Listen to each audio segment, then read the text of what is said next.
Sono Anna Spurek, Green Ref Institute, organizzazione Think Tank Vegano di Polonia.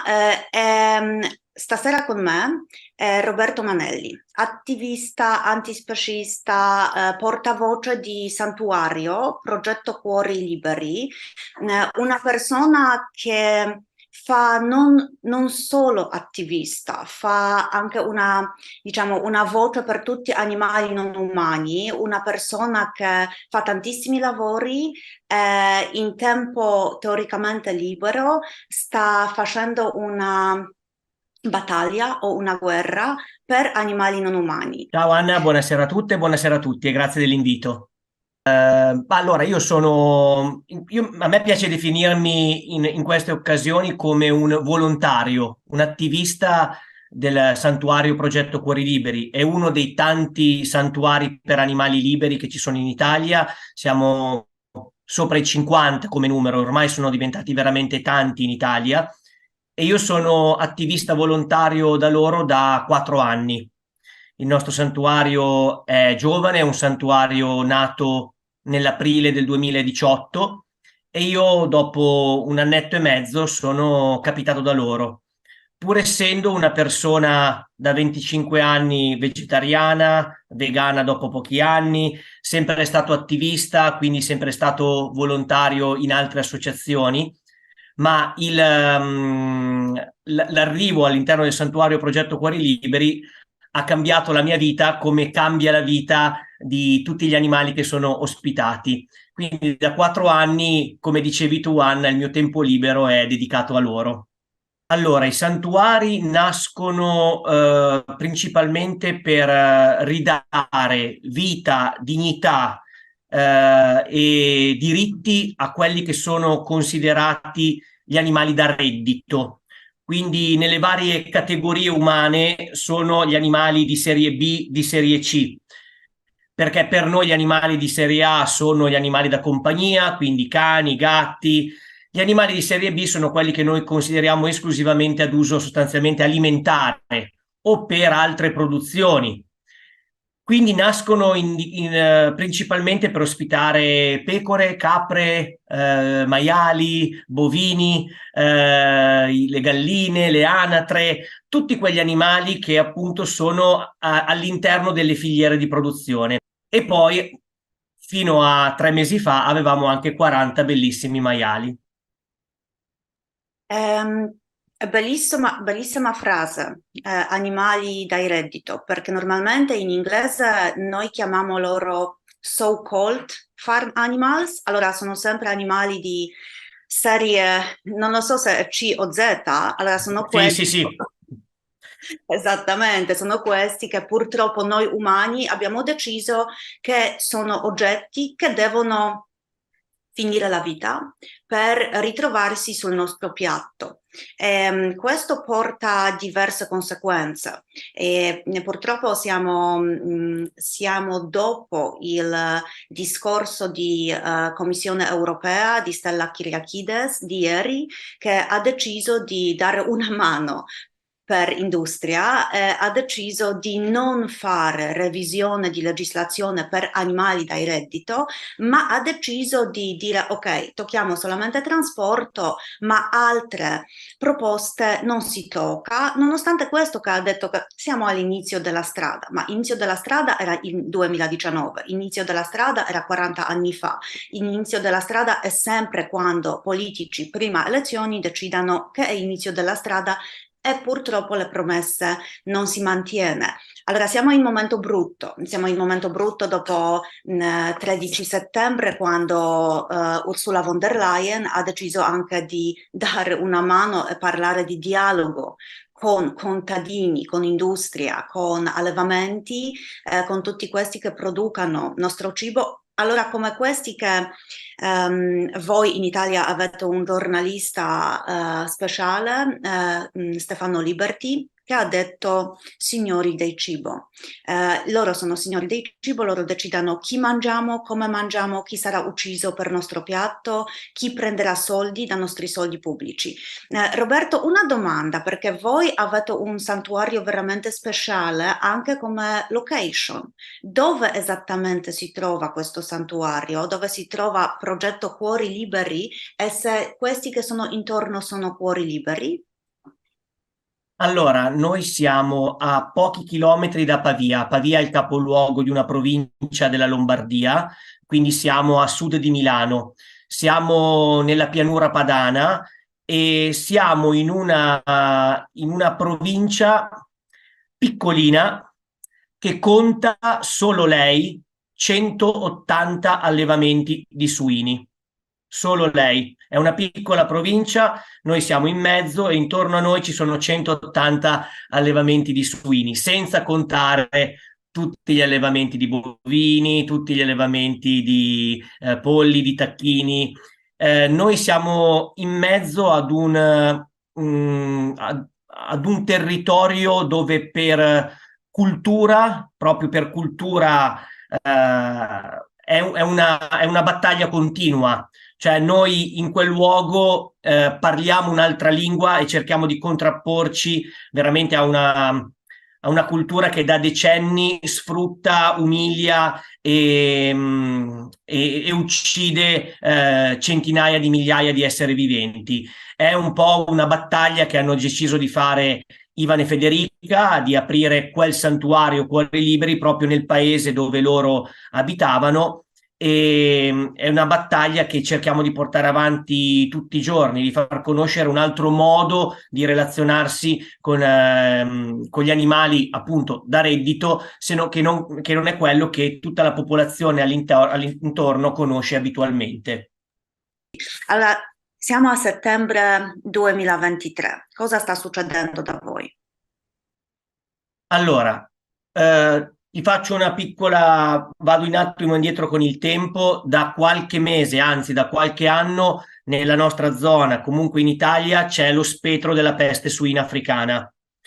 Malattia che sappiamo colpisce i selvatici, soprattutto i cinghiali, e che è trasmissibile ovviamente anche agli animali e maiali d'allevamento.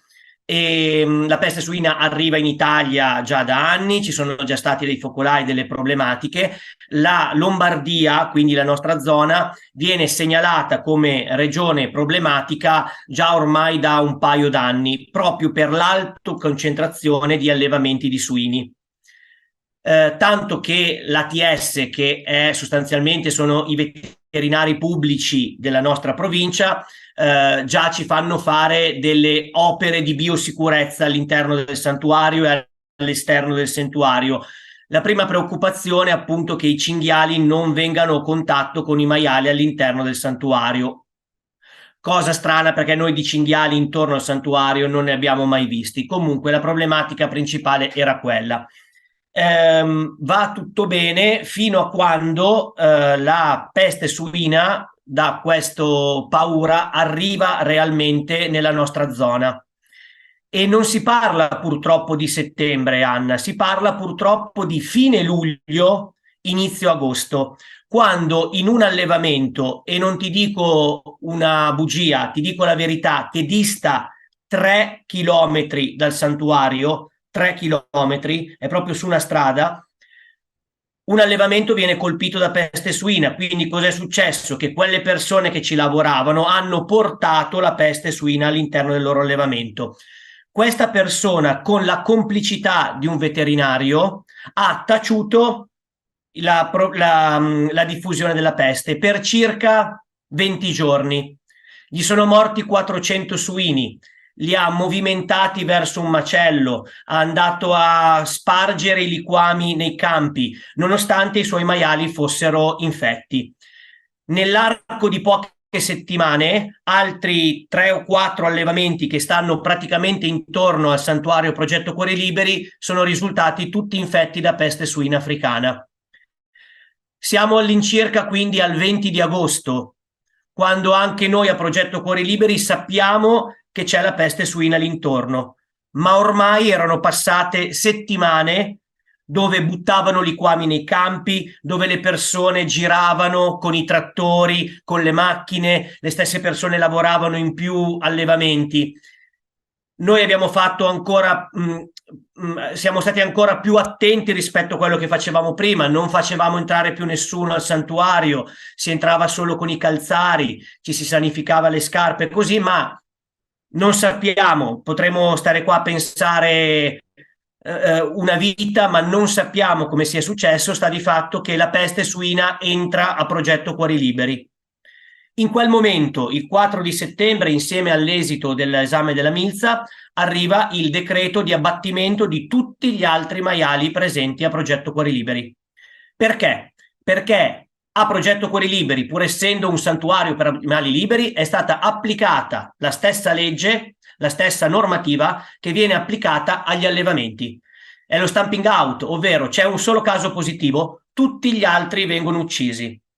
In quei giorni, ad esempio, ci sono una serie di indagini che sono state fatte, di filmati fatti da Essere Animali, negli stessi allevamenti che ti ho nominato prima, sono stati uccisi in modo tremendo 30.000 maiali. E volevano applicare la stessa legge con noi, quindi volevano entrare al santuario e applicare immediatamente l'eutanasia a tutti, perché la loro idea era quella di spegnere il focolaio di peste suina. Che cosa abbiamo fatto noi? Abbiamo ovviamente impugnato questo decreto e abbiamo fatto un appello al TAR perché pensavamo che questa era una cosa insensata dato la realtà del santuario, e l'abbiamo fatta con delle precise motivazioni. Non è che ci siamo svegliati e abbiamo inventato delle cose. Abbiamo detto: innanzitutto, nel marzo del 2023, quindi parliamo proprio di qualche mese fa, lo Stato italiano, non Roberto, non Anna, lo Stato italiano aveva per la prima volta riconosciuto i santuari come luoghi di ricovero per animali da reddito. Un luogo che praticamente gli toglieva l'etichetta di DPA, ovvero destinazione per uso alimentare, e li faceva diventare a tutti gli effetti animali da compagnia. Quindi riconosceva l'esistenza dei santuari. Era la prima volta, era una battaglia di 10 anni che stavamo facendo. Ci avevano riconosciuto nel marzo del 2023, ma non c'era ancora una serie di leggi e di norme che a tutti gli effetti potessero tutelare i santuari e gli animali, e questo l'abbiamo visto. Però noi ci siamo appellati a quello, abbiamo detto: no, scusate, ci avete riconosciuto, quindi cerchiamo di non applicare la stessa regola degli allevamenti. Seconda cosa, gli abbiamo chiesto: ma non sappiamo adesso com'è la situazione della peste suina nel nostro santuario, fateci fare i test in vivo, cioè cerchiamo di capire quali animali sono positivi, quali non sono positivi, in modo tale che possiamo in qualche modo separarli, agire in modo saggio. Fateci fare ancora di più delle opere di biosicurezza, in modo tale che al di fuori non possa più uscire niente. Noi siamo disposti a spese nostre a coprire anche il santuario con dei teli antiuccello, non so, diteci tutto quello che dobbiamo fare, noi siamo assolutamente disponibili a farlo, perché comunque è una cosa che va negli interessi degli animali che andavamo ad ospitare. Dateci il permesso di provare a curare questi animali, quelli ammalati, perché il diritto alla cura è un diritto sacrosanto di ogni essere vivente, non si può uccidere preventivamente. Diritto alla cura, quindi fateci contattare qualche veterinario un po' illuminato che possa applicare dei protocolli un po' innovativi. Facciamo in modo che il progetto Cuori Liberi diventi anche un osservatorio scientifico per la peste suina. Era una cosa anche un po' innovativa, tenendo presente che comunque la PSA non è una zoonosi, non è una malattia che si trasmette all'uomo. I nostri suini non sarebbero mai stati passati al macello, i nostri suini non sarebbero mai stati spostati, movimentati. Quindi partiamo anche da tutte queste cose. In più, speravamo anche che i veterinari, ma anche le forze dell'ordine e le istituzioni in generale, nei nostri riguardi, Progetto Cuori Liberi, ma anche tutti i santuari italiani, avessero un occhio di riguardo, perché la maggior parte degli animali che sono presenti nel nostro e nei santuari italiani ce li portano proprio loro. Quando fanno dei sequestri, quando ci sono dei maltrattamenti, loro li prendono e siccome non ci sono luoghi per andarli a ricoverare, li portano ai santuari, li portano senza darci un soldo, non ci danno un euro, ce li portano e basta. Quindi quando gli siamo comodi andava tutto bene. In questo caso, dove eravamo noi ad aver bisogno di loro, di darci una mano, di qualcosa che potesse avere un senso, questa mano ce l'hanno rifiutata. E quindi noi abbiamo sperato, facendo tutte queste richieste, che perlomeno si aspettasse il ricorso al TAR che era previsto al 5 di ottobre. Invece il 7 di settembre il Consiglio di Stato d'Italia doveva sostanzialmente dire: ok, visto che c'è un ricorso al TAR, aspettiamo il 5 di ottobre. Invece il Consiglio di Stato ha rifiutato questa cosa e il 7 di settembre ha detto che da un momento all'altro poteva esserci l'abbattimento dei nostri suini. In realtà il 18 di settembre il commissario straordinario per la peste suina, dottor Caputo, che non so se lo sai Anna, ma in questo momento il commissario straordinario per la peste suina in Italia ha più poteri del ministro della salute in materia.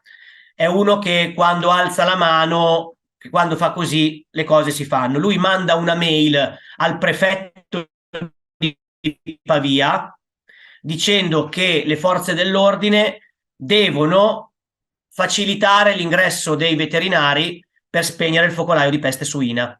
Quindi è un chiaro mandato. E era il 18 sera, il lunedì sera. Il martedì la pressione sul santuario aumenta, abbiamo ronde di polizia, abbiamo i droni sopra la testa. Sembravamo i peggiori criminali di questo mondo, sembravamo dei narcotrafficanti per quanta polizia, quanti carabinieri avevamo intorno.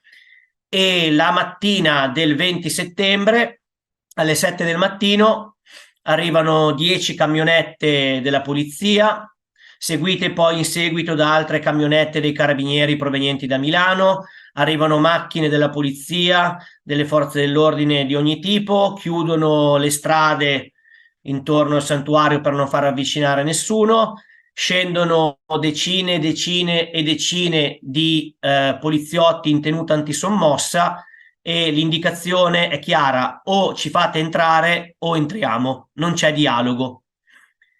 In quel momento si erano messi ancora una volta tutti gli attivisti a difesa del santuario, mettendo semplicemente il loro corpo, legandosi ai cancelli con catene, in modo assolutamente pacifico e non violento.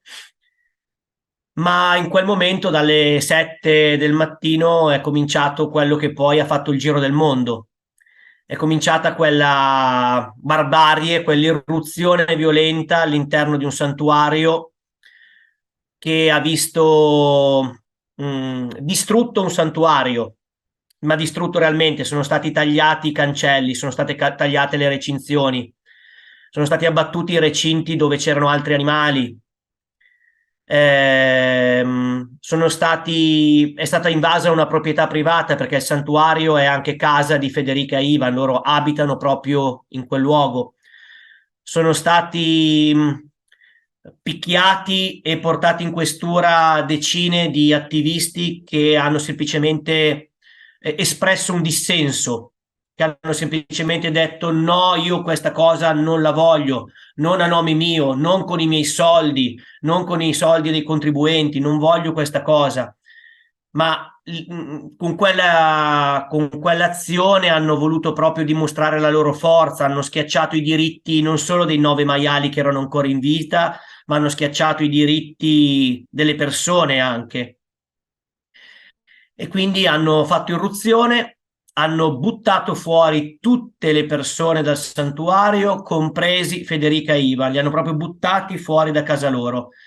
E una volta che sono stati buttati fuori anche loro, hanno fatto un cordone di protezione, hanno lasciato agire i veterinari dell'ATS di Pavia, tutte persone che conoscevamo, che venivano spesso al santuario per le visite di routine ai nostri animali, e loro hanno assassinato 9 maiali liberi. Di questi 9 maiali liberi ce n'erano 6 che dopo 20 giorni, in modo eroico, non avevano nessun sintomo di PSA. Nessun sintomo di PSA. 6 di loro vivevano ancora la loro vita normale, e la loro vita normale la conosciamo noi che ci viviamo tutti i giorni con loro. 6 di loro non avevano assolutamente niente. 3 di loro avevano dei sintomi di PSA. Sì, ma noi stavamo cercando anche di curarli, e uno di loro, Crosta, il lunedì sera aveva ricominciato a mangiare dopo 4 giorni di inappetenza, una cosa mai vista, era un segnale incredibile. Quindi hanno terminato, hanno assassinato 9 maiali liberi, di questi 6 che non avevano nessun sintomo, gli altri 3 che avevano dei sintomi, possiamo dire, lievi in questo momento, ma loro non gli è interessato niente, hanno dovuto passare sopra di loro. Con quell'azione hanno traumatizzato anche gli altri animali. Su questa cosa poi ce la siamo portata dietro per altri giorni, altre settimane. Gli altri animali li abbiamo chiusi tutti nelle stallette intorno alla zona dei maiali, ma ce ne siamo accorti poi per giorni che quell'azione l'hanno subita anche loro. Erano veramente, veramente impauriti. Alcuni attivisti sono dovuti andare in ospedale per appunto ricevere delle cure, e in tanti ci siamo trovati in questura. E abbiamo una denuncia, probabilmente anche una denuncia penale, una denuncia penale, probabilmente anche un anno potremmo rischiare un anno di pena per aver difeso la vita, il diritto a vivere. Chi è stato ucciso, se puoi dire nomi te? Certo, volentieri, perché non sono numeri, sono per noi individui. Sono stati uccisi Ursula, Carolina e Bartolomeo. Sono stati uccisi mercoledì Pumba e Dorothy. Sono stati uccisi Crosta, Crusca e Spino. Loro sono stati uccisi, assassinati il 20 di settembre. Io penso che oggi, come lo stanno facendo in questi giorni, gli amici che se ne sono andati, i 9 che sono stati assassinati il 20 di settembre, gli altri 31, comunque personalmente, ma anche a tutti gli altri volontari di Cuori Liberi, ci stanno continuamente dicendo di non smettere di lottare. Gli animali dei santuari sono per definizione proprio anche loro parlano per tutti gli altri animali che nei santuari mai ci potranno entrare. Loro sono veramente dei privilegiati che sono stati salvati e che devono, attraverso le loro storie, smuovere le coscienze delle persone per fare in modo di salvare quelli che nei santuari non ci andranno mai. E ancora di più, anche adesso che loro sono andati, che sono morti, che sono stati assassinati, ci stanno chiedendo questo, ci stanno chiedendo di non abbassare la guardia, di fare in modo che anche una tragedia come quella del 20 settembre possa, cambiando il punto di vista, avere comunque un senso. Fare in modo che tutto quello che è successo arrivi alle coscienze delle persone e che sempre più persone prendano atto di ciò che ci sta dietro in una giornata come questa, al festeggiamento del Natale, con quello che portiamo in tavola, che dietro quel piatto che noi riteniamo tradizione, festa, gioia, in realtà c'è soltanto sofferenza, agonia e morte. Ho tanta rabbia in corpo, ho tanta rabbia, ma così come ce l'abbiamo tutti gli attivisti italiani che hanno vissuto questa vicenda, però noi siamo diversi da loro. La nostra rabbia non è una rabbia fine a se stessa, noi la nostra rabbia la stiamo trasformando in in una lotta per ottenere qualcosa. Quindi stiamo facendo diventare la nostra rabbia qualcosa di propositivo. Quindi per me il vero nemico in questo momento quello è il potere della Coldiretti e di tutte le associazioni che ci girano intorno, perché nel nostro caso, ovviamente per quello che è successo a Cuori Liberi, parliamo ad esempio di Asso Suini, quindi l'associazione che mette insieme tutti i suinicultori. Queste parole tremende, anche la parola, a volte la parola, anche la parola stessa ha dentro la violenza, no? E quindi io è come se io vado a coltivare suini, ad allevare suini, proprio una, vabbè. E quindi tutte quelle associazioni di categoria di allevatori di suini, ma anche poi di bovini, eccetera, eccetera, che sono quelli che gestiscono il potere economico. Per me è quello il nemico da combattere, e quel nemico lo combatti se gli togli i soldi, se sempre più persone decidono di non comprare quello e di comprare altro. Se loro non hanno soldi, non hanno più potere per mettere le mani sul potere politico, perché il potere politico viene ricattato dalle lobby economiche. Se loro non hanno potere economico, non riescono a ricattare la politica, e la politica probabilmente potrebbe avere un occhio di riguardo maggiore per altre realtà. Mi preoccupa la politica che normalizza la violenza. Ok, facciamo una domanda. Politica diversa, è possibile oggi? Sappiamo che in Parlamento europeo oggi sono 2, forse 3 vegani, non lo so quanti a Parlamento italiano, a Camera dei Deputati, sicuramente Eleonora Evi, altri non conosco. Sì, allora, vabbè, per quanto riguarda qua in Italia, abbiamo avuto la fortuna di avere un paio di parlamentari che poi ci hanno invitato a quelle conferenze stampa e che hanno speso anche coraggiosamente in quella sede loro da parlamentari delle parole difficili per loro. Hanno parlato di antispecismo, loro, non io. La Eleonora Evi ha definito addirittura gli allevamenti come fabbriche di morte. E sai benissimo che se lo diciamo io e te è una cosa, se lo dice un parlamentare deve avere un certo coraggio, possiamo dire, perché comunque poi gliene faranno rendere conto di questa cosa.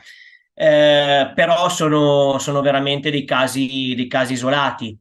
Anche l'intergruppo parlamentare per i diritti degli animali in Italia non conta tutte persone antispeciste vegane, conta delle persone che comunque si dimostrano sensibili ad alcune tematiche, e però bisogna partire da quello, Anna. Nel mio mondo perfetto, domani mattina mi piacerebbe svegliarmi con una classe politica vegana antispecista che possa. Noi dobbiamo lavorare su quello che c'è, con le persone che ci sono, e dobbiamo cercare piano piano di distruggere tutte quelle cose che tu hai letto, che ho riferito alla Camera dei Deputati e che ci credo parecchio. Eh, una politica sorda che veramente non ascolta realtà come quelle dei santuari. Noi ci è stato negato il dialogo, negato il confronto. Il confronto è sinonimo di democrazia. Tu la puoi pensare in un modo completamente diverso, ma me lo argomenti e io ti dico il mio punto di vista e te lo argomento. Quando tu non mi fai neanche parlare e non accetti neanche il confronto, il dialogo, qui secondo me viene meno proprio la democrazia. E, mm, e quello che poi ho detto anche con riferimento al fatto che questa politica invece finanzia un sistema insostenibile. In queste settimane, il dialogo, queste persone, i politici, con i nemici che ti ho nominato prima, quindi con le associazioni di categoria, con Coldiretti, invece con loro il dialogo c'è, e c'è come. Nella provincia di Pavia, che è ancora zona rossa per peste suina africana, hanno fatto deroghe su deroghe per tutte quelle che sono le indicazioni europee, anche della Commissione europea, in merito all'argomento peste suina. Esempio, non potevano essere movimentati i suini all'interno della provincia e invece hanno fatto una deroga e i suini vengono movimentati. Perché? Perché come dicevano le associazioni di categoria, avevano più di 30.000 maiali che dovevano essere macellati e che non potevano più stare negli allevamenti perché sennò crescevano troppo, poverini, no? E non ci stavano nello spazio che avevano a disposizione. Hanno fatto la deroga sullo spargimento dei liquami, quindi hanno ricominciato a spargere liquami nonostante la Commissione europea dicesse che non si possono fare. Quindi le deroghe in merito a queste cose le fanno e quindi il dialogo con loro c'è, non con i santuari. E quindi io ho detto, sicuramente quello che possiamo fare io ho detto, ripeto, bisogna cominciare dal basso, bisogna cominciare dal basso. Noi dobbiamo pensare che sempre più persone, e io spero sempre più le persone giovani, aprono gli occhi e con vicende come quelle del 20 settembre che è successo a Sairano, a Cuori Liberi, sia proprio uno schiaffo in faccia ad alcune persone che gli apra gli occhi immediatamente e dica ma cavoli, ma guarda cosa è successo, ma perché è successo quello? Se hanno fatto un'azione così violenta, quali sono i poteri forti che l'hanno comandata? Uno deve fare 1+1, aprire gli occhi e capire che cosa ci sta dietro. E questa cosa, Anna, in Italia è successa, Ti assicuro, ci sono decine, centinaia e migliaia di persone che dal 20 settembre hanno cambiato la loro vita in termini alimentari, ma in termini anche di consapevolezza di tante altre cose.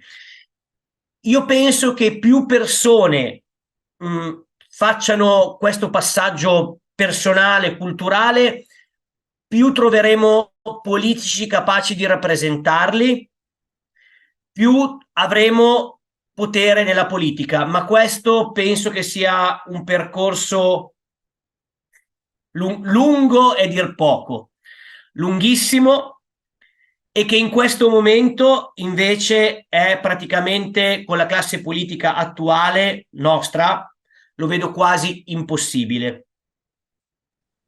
Ok, impossibile. Allora, la intelligenza artificiale dice che in 2075 il mondo sarà quasi completamente vegano. Hm. Qual Non è la la... sapevo questa, non la sapevo dell'intelligenza artificiale che lo diceva questo. Sì, è una speranza, ma tipo per me che ho 43 anni, va bene, è la strada sempre lunga. Mm, Prossimo anno, 2024, saranno elezioni per Commissione europea, per Parlamento europeo, elezioni europei, elezioni importantissimi, elezioni europei che possono cambiare mondo di animali, di cibo, perché animali non umani in legislazione europea è ovviamente dove c'è clima e dove c'è cibo, maggior parte dove c'è cibo, sì?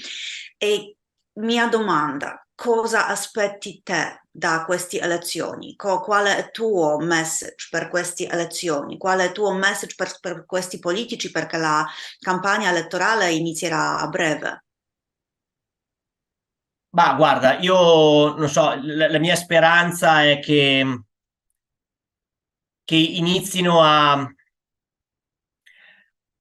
Cioè, possono essere poche cose da fare in questo momento, però perlomeno che iniziano a prendere atto di quello che sta succedendo a livello anche semplicemente ambientale con quello che stanno finanziando. Quindi partiamo dal problema ambientale, se non vogliamo partire dal problema etico. Queste filiere, guarda, sono insostenibili ormai dal punto di vista dell'inquinamento, dell'utilizzo delle risorse. Se noi vogliamo dare da mangiare a tutte le persone che verranno negli anni futuri su questo pianeta Terra, deve succedere quello che ha detto l'intelligenza artificiale, che sempre più persone passano al vegetale, perché altrimenti non avremo spazio per coltivare il cibo da dare agli animali. Il problema è quello, coltivare il cibo da dare agli animali. Quindi iniziare perlomeno a dirottare una parte di risorse che vengono date come sovvenzioni agli allevatori, agli allevamenti per una serie di problematiche a una riconversione cioè a fare in modo che queste persone smettano di produrre quello che stanno producendo, ovvero morte, ed iniziano a produrre qualcos'altro. Non gli sto dicendo di lasciarli senza un quattrino, di lasciarli disperati, ma semplicemente, banalmente, tutti gli allevamenti che sono stati svuotati a Pavia dai suini perché sono stati uccisi per il problema peste suina, al posto di dargli dei soldi come stanno facendo per poi riportarli ad allevare suini, dagli dei soldi per cambiare la direzione della loro ditta, a fare in modo che smettano di produrre morte ed iniziano a produrre qualcos'altro. Si chiama riconversione economica. Io cambio il mio lavoro in qualcosa che è più sostenibile dal punto di vista etico, ambientale. Quindi dirottare perlomeno, io dico, una parte delle risorse su questa cosa. E poi, secondo me, un passaggio forte, e quello è proprio un passaggio culturale, smetterla di mandare dei messaggi che sono fuorvianti, che sono fasulli. Tutto il mondo della pubblicità o dell'informazione in merito a tutte queste cose è falso, è falso. Cioè, bisogna iniziare a fare in modo che qualcuno si prenda la briga di dire che tu non puoi fare una pubblicità di un salume o di un hamburger spacciando il maiale o la mucca come felici.